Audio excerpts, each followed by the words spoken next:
Secretary Martin. Also, this morning we will have the President of MagPaliwanag Foundation, Mr. Chico Sobrepenya, and our Chief of the Philippine National Police Director General Ronald Bato. Ladies and gentlemen, the Secretary Martin.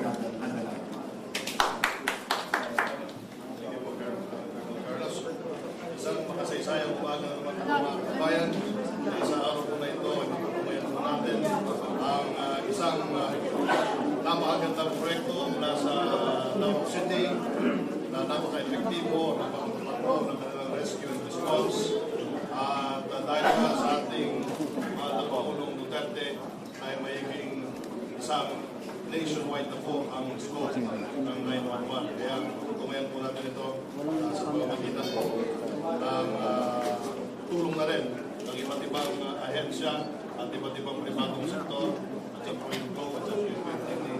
Pero hayaan ko na lamang po ang Chief PNP siyang mag-announce ito natin. Maraming salamat. Sunog. Magandang umaga po sa ating lahat. As you may know, for 14 years now, MagPaliwanag Foundation, in partnership with the Rotary Club of Manila East, Philippine Savings Bank, and the Philippine National Police, annually pay tribute and honor exceptional members of the PNP who champion community involvement and community engagement, both in preventing crime and solving crimes. This morning, allow me to share the very good news of all of you as we celebrate the 24th Police Community Relations Group founding anniversary. May I invite Police Senior Superintendent Mario Navarro Rarisa Jr. It is indeed my pleasure to announce, hindi pa po niya alam ito, alin po kayo dito? And congratulate Police Senior Superintendent Mario Navarro Rarisa Jr., the Deputy Director of PCRG, for being awarded one of the 2016 awardees of the Search for Cops. Police Senior Superintendent Rarisa have been selected as one of the officers in the Commission Officers category of Cops. Congratulations, sir.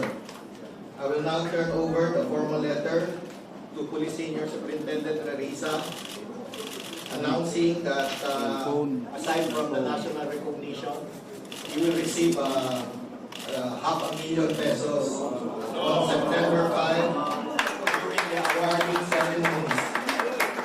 Congratulations to the Senior Superintendent Rarisa. I take this opportunity to also ask all our police commission officers and the commanders in the field to nominate their outstanding police officers for our 2017 edition. Maraming salamat. Thank you.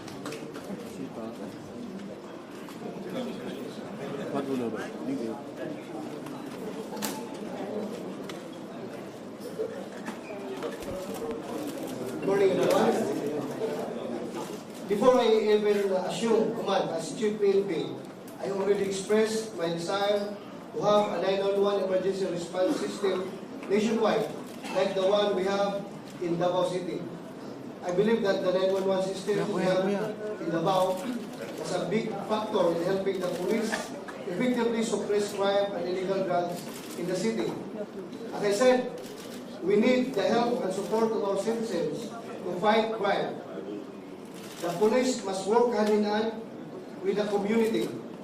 When we first expressed this to PLDT, they told us changing the National Emergency Response System from the existing 117 to 911 is difficult and will take a long time.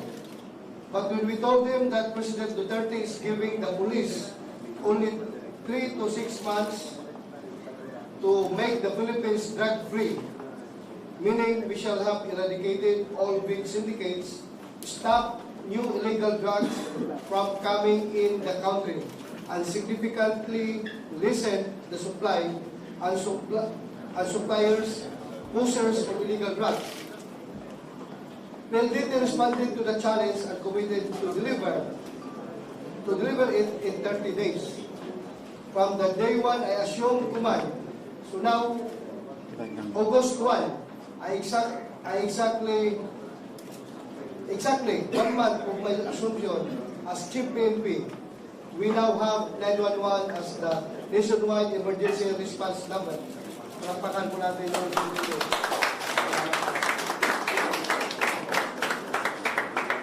We would like to also express our thanks to other telecommunications companies that followed suit and got together to adopt 911 as the emergency response number.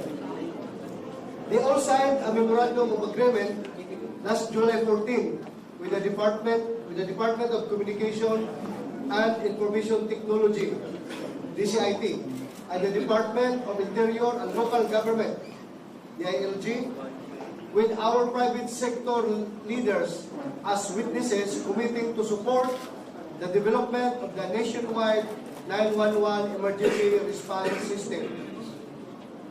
Today, our 911 first responders are the police because we are the ones ready to receive calls for assistance nationwide. It will take some time to integrate the other emergency response like fire, medical, and disaster because we are still building the capabilities of local government units to be able to provide and sustain such services. So for now, your police will be the one to answer first. So I am calling all chiefs of police all over the country to be alert and respond to the calls routed to you by our 911 call center and to immediately provide police assistance to our people when needed. I am also appealing to our people to refrain from making prank calls or test calls to our 911 hotline because this will clog up the lines and prevent people with real emergencies to reach us. Change is indeed here. An innovative system that works so well in Davao is now being implemented nationwide. Thanks to the strong leadership of our President Rosa Duterte, who really insisted on having 911 as our emergency response number. Why 911? Because it is the universal number for emergency and people easily know and remember it.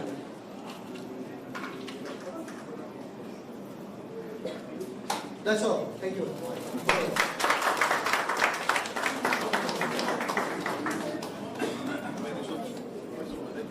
Questions?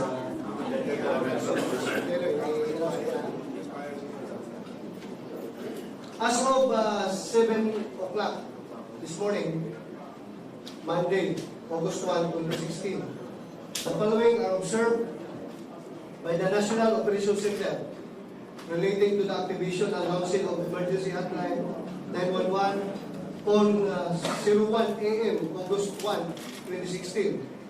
Recorded calls is 2,475, legitimate handled calls 75, drop calls 1,119, and prank calls is 304.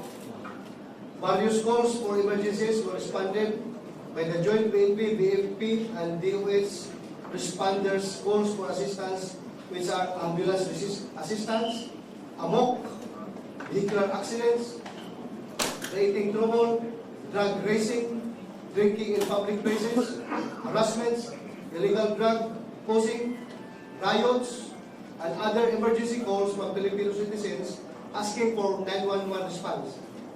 The PNP's 18 police regional offices, 85 police provincial offices, 20 city police offices, 117 city police offices, 1,494 municipal police stations, and 5 districts of National Capital Region Police Office were alerted to respond with their available resources since July 29, 2016. The Chief PNP is warning the 304 prank callers and the would-be callers to refrain from doing prank calls. The 911 system is currently tracking the prank callers, and we will make sure that you will be unmasked and arrested.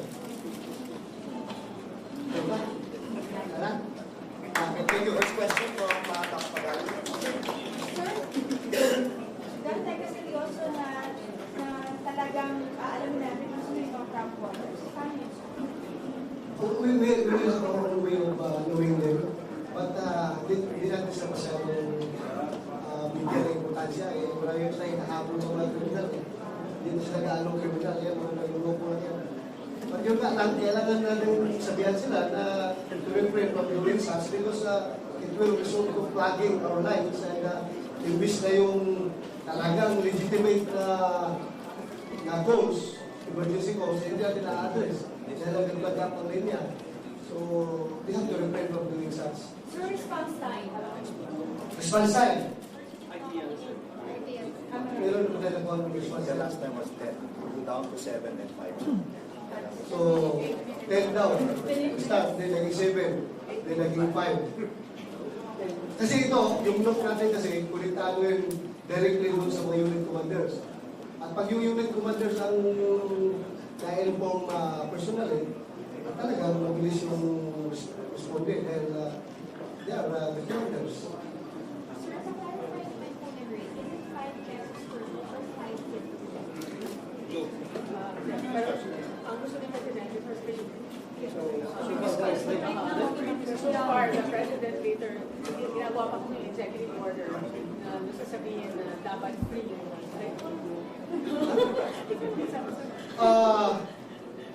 The President wants it to be free like in Davao. of charge, like in Davao. Ano, As soon as the executive order is signed by the President. so sa ngayon, yung mga tumatawag kayo sa globe, nagbabayad sila. 5? Yes. Paano yung recurring charges? How does it work? Status quo.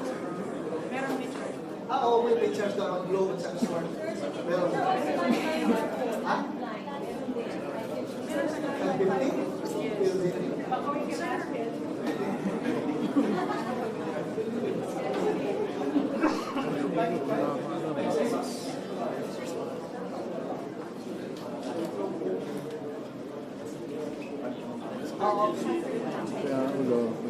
Yun nga, status ko lang muna, kung may tawag, may bayad. Pero hinihintay pa nila yung executive order galing pang mga NTC at saka DLG na gawing free. So it meaning, the government will be the ones who will subsidize, who will shoulder the payment. I am a Kalma and then Marisa Mali. Yes. Of course, this is an emergency office.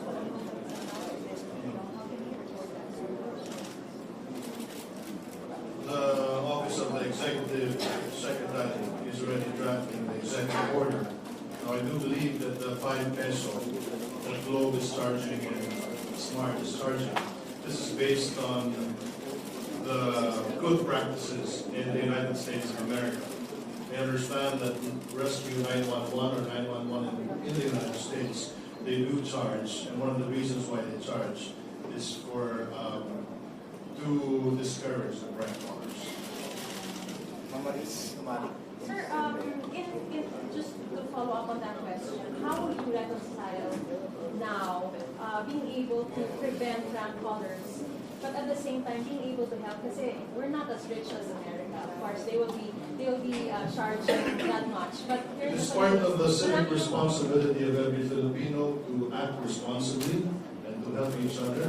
And I guess government, as the JFK said, right? As JFK said, it's not what your country can do for you, but what you can do for your country. So we also expect the citizenry to be cooperative toward them. Yes, but I mean, sir, specifically, yung magiging hakbang, how will you reconcile kung magkakaroon na ng executive order to make it free? Paano naman ang magiging hakbang to prevent the prank callers? This is where technology comes in. And I do believe that PLDT and Globe have the technology to avoid or to track down the prank callers the minute that they call again using the same number. Sir, meron pa ba last? Sir, yung tungkol sa sinabi niyo, kasi sabi niyo right now, wala kayo sa mga fire, yung mga other emergencies. But as early as now, pwede na rin, of course, itawag and you be the one to coordinate. Yes. Paano ang magiging proseso? Every emergency can be called, can be responded by the 911? We will course it through the police infrastructure na nagawa na establish natin. So yung police doon sa lower ground, doon sa field mismo, sila nang pupunta sa contact ng fire, ng health services, or yung ibang medical evacuation, disaster, sila na mag-contact. Kaya nga, hindi pa gaano na efficient dahil nga yung police parang ginagamit natin. But once na-establish na yung para sa fire, para sa medical, ano yan, from National Operation Center, diretso lang Bato doon sa fire, hindi na dadaan sa police. Right now, dadaan pa muna sa police kasi yun lang sa akin muna na-establish. Sir, how will you manage yung reaction na nakapag-respond one time yung ating mga police? Or wala sumasagot? Walang sumasagot? Yeah, opo. Sa ngayon, ilan yung pala din? Ilan yung call center wala din? Ay, mama? 18 regional officers. 18. Sa call center, 45 seats. Sa ngayon, ang ating call center is being manned by 45 call takers. 45. So, pag yan ay nag-turn up, incapacitate yung 45, talaga, mayroong hindi matitake yan. But we are doing our best na accommodate lahat ng calls talaga. Is there an assurance that hindi pagpapasapasahan? Kasi nagpintaya ni Secretary Sueno mismo, pati siya mismo, pinagpasapasahan ng mga sumasagot sa call center. Wala na yan. Ang ginamit nun, yung 117 yun, di ba? Ito ngayon, yung 1-1 na ito. Pulis na talaga nagmagno dito. Yung 117, hindi yung sa pulis. Sa DLG yun, kaya maka-relaxing sila. Ito sabi nga sa PNP, mga commanders talaga ang nihawak ng number yan. So, Sir, strong na kami to 117. yan. May consider ito 911, para isa na lang. Sa next question from Bea. Yan. Your last contact with the people are familiar with how the Davao 911 works. What's the process? I call, it goes. Ano yung steps na itinig ng call, sir, bago eventually dumating sa inyo na you will respond? Ang sa Davao ay napakabilis. Pagka ikaw ang caller, tumawag ka dahil ka 911. Sir, meron na baril dito. Sabi mo na baril dito, yung nag-take ng code, talagang dublitso na yan sa Tactical Operation Center ng PNP. May nabaril sa ganitong lugar. Automatic yung 911 naman, yung top floor is may contact doon sa lahat ng police units through radio.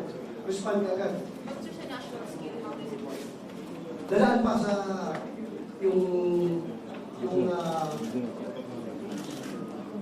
sa police na talaga nakuha din yan. Kaya, dalaan nyo doon sa PROs na concern, din pupunta sa province, din sa munisipyo. Ano magiging trabaho ng police? Kunyari may tumawag na may nabaril dito. Ang police kasi yung nangyayari, nakikita namin yun. Kunyari, may nabaril, may na-aksidente. Andun yung police, pero hindi nila magalaw yung pasyente dahil wala silang kaalaman kung paano yung first aid yun. Ang mga police po ba natin ay tulungan din tuturuan yung maging first aider o maging investiga lang mismo dun sa crime? Sa ngayon talaga yung police operational procedure namin ito nalindan, hindi makialam ang police. Talaga ang police na tawag ng medical practitioner dahil pag ginalaw ng police, ma-activate yan. Unlike sa Davao, pag tawag mo na gano'n, may vehicular accident na gano'n, ang mag-respond yung 911 na rescue vehicle. Nandun na yun, may equip din, may nurse, may doktor, dito na yun. They can conduct yung first aid agad. So ang police nandoon lang to secure the crime scene. If it is a crime scene, para ma-preserve yung crime scene. So sir, yung 911 natin, gano'n ang nangyayari? May mga first aid? Wala pa. Police, kaya sinasabi natin, this is purely police response, meaning response to crime and emergencies and police assistance. Saka na natin integrate yung sa medical at saka sa fire. Sir, yung timeline for it to eventually reach that point, the emergency services na talaga. Ay, hindi pa namin kayo mabigyan ng mga exact. Yung solusyon po dito ay hindi pwedeng isang ahensya lang. Kailangan po ay isang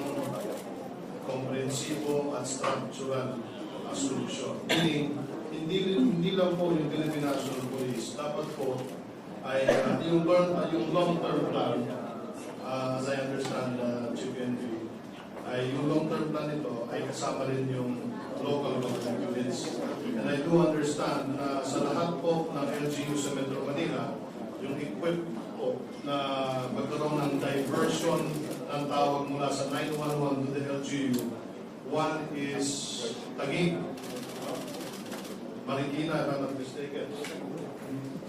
Yung syudad po ng Maynila. So, just to manage the expectation of the public, yung pinakamagandang example ko dito, yung Davao City.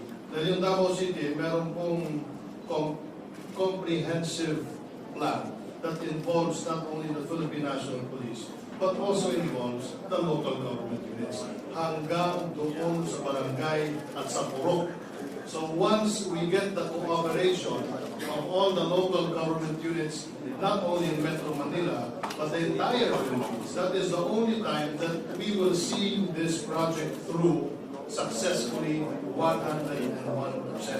Kaya yun po ang panawagan ng ating gobyerno, ng Administrasyon Duterte, ang makipagtulungan po ang local government units para mas maging successful po yung ating natin. George Vilnes from CNN. How equipped our both of them answer. How equipped our policemen right now in terms of communication devices, because it's vital in responding for us to achieve the ideal response time. Right now, we are 100% communication equipped to ating kapulisan. We are ating communication system is up to the last responder. Kompleto yan. Yung patrol car natin, may radio, connected doon sa police station. Yung police station naman, may radio, connected doon sa provincial police office. Yung province, connected to the region, and region connected to National Operations Center. So, kaya kami very brave na i-launch ito ngayon for police emergencies only dahil ready na kami ng aming infrastructure. Lalong ano sa communication. Therefore, sir, there is no excuse if they cannot respond to a particular incident. There's no excuse. Joy Carlos po. Sir, the 911 group nationwide, paubot yung dapat sa Satellite? Yes. Yes, ma'am.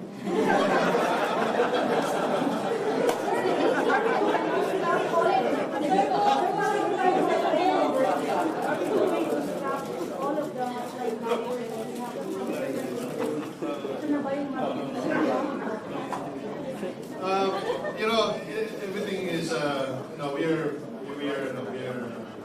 creatures of habit.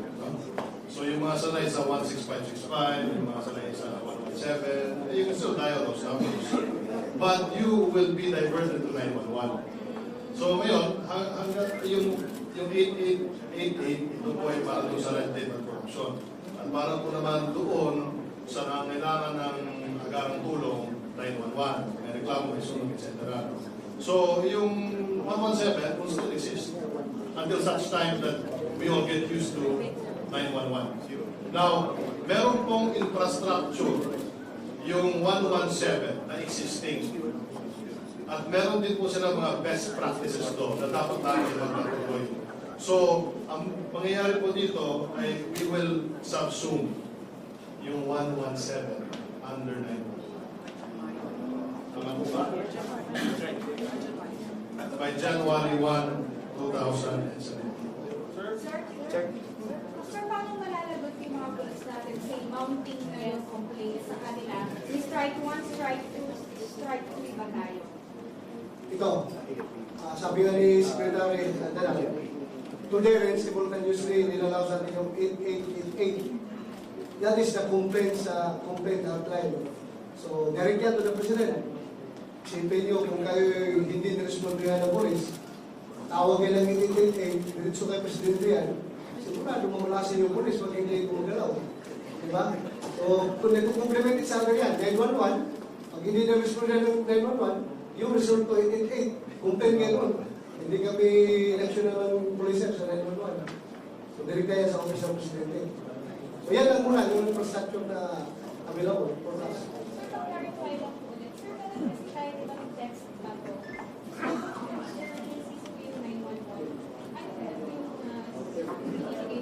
Yung text ba to, actually hindi yung pang-emergency talaga. Yan yung bigay ka na information about drugs, information about organized crime groups. Pwede rin kung pwede rin yung mula kayo for emergencies. But I suggest yung 911 ang gamitan na yung emergency. Yung sa akin yung text yung Bato, yun, mga information, gusto yung parang sa video. Sir, si Bio, namin siya, nagbigan. Yan, doon yung paraan. Existing na rin ang prolator, isa-subsume na rin yan namin sa Bato. Recommend the implementation of national IDs para mag-legalize natin yung mga. Ako, personally, gusto ko. I don't know, kung makakausap ka sa Congress, kung gagawin natin, ako personally gusto ko. Kasi, yung ibang bansa na nabili ko sa Asia na ko, meron sa mga meron ang ganda ng resulta nila. So, personally. Last two questions. Sir, reaction to sir, Ayali ko say,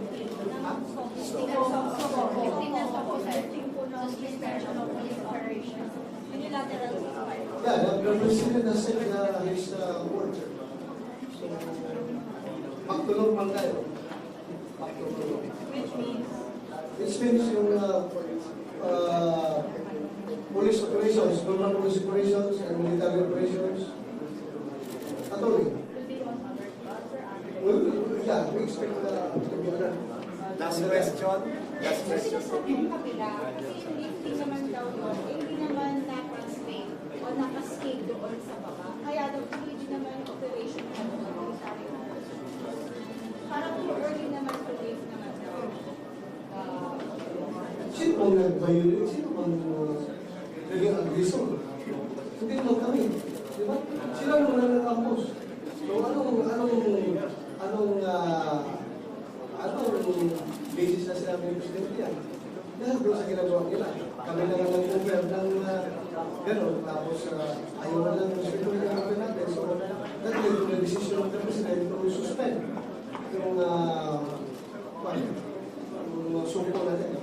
Sir, is there an ongoing investigation right now? Kasi sinasabi nila kalang doon, mukhang mali ang informasyon na ibigay sa Pangulo dahil hindi naman daw grupong mismo ng mga NPA na legal, kundi yung parang mga sympathizers na ibang grupo ang sinasabi na nag-atake. So, is there an ongoing investigation on the part of the police dun sa nangyaring doon? Okay, may investigation. Malalaman natin yan later. Sir, is But we cannot question the President's wisdom on lifting the sumpo and the sumpo. Sir, yung status ng ibang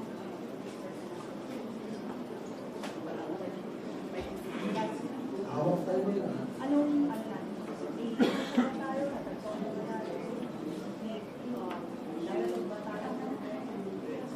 Ongoing yung rescue efforts ng local force at yung military nila.